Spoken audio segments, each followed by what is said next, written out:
Maayong hapon mga kapuso. Sa nagapangunang nga balita, quarterfinals ang basketball game sa San Miguel, Iloilo, wala natapos bangod sa kinagamo sa mga player. Insidente nakuhaan sa video. Si Kim Salinas nakatutok. Sa sining video, makita ng duha ka player nga nagagit-gitanay sa idalom sang ring sa pagkuha sang rebound. Mation-tion, kinsumbag sang player nga nakaitom ang nakaputi. Nag-intra na ang pila ka players kag iban nga yara sa audience tub-tub nga nagkinagamo. Natamo ang insidente sa quarterfinals game sa tunga sang Santo Niño Acers kag ABC Rebels sang Barangay 14 sa covered court sang Banwa sang San Miguel, Iloilo kagabi. Sa score nga 75-47 pabor sa ABC sa fourth quarter, wala naglaom ang announcer nga may matabo pa nga kinagamo. Although nga more than 8 minutes pa ang nabilin, pero mga 30 ang abanse.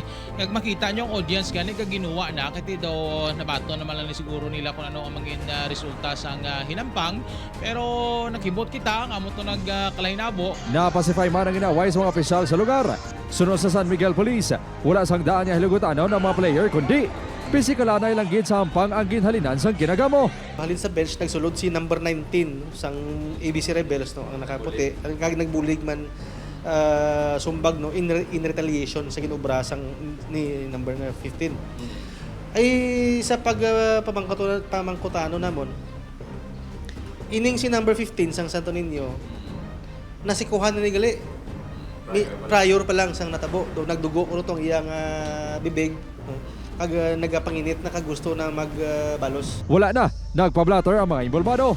Wala man sa may nasamaran sa insidente sunod sa kapulisan. Wala na ginpadayon ng hampang kagabi kag ginreschedule na lang. Magasapol ang sangguniang kabataan sa San Miguel upod sa commissioner kag referees.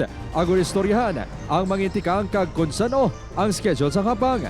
Base sa ilang rulebook, posible masuspend o kung ma-disqualify ang mga player nga involvado sa kinagamo. If nag-commit ka ang sportsmanlike foul, may ara nga 1 game suspension, 2 game suspension, and may ara nga suspension gid sa whole nga liga. Pero nakabutang man dito nga it's upon the discretion kung ano siya kabugat ang offense nga ginobra sang players. Upod Kermel Porquia, Kim Salinas, 1 Western Visayas.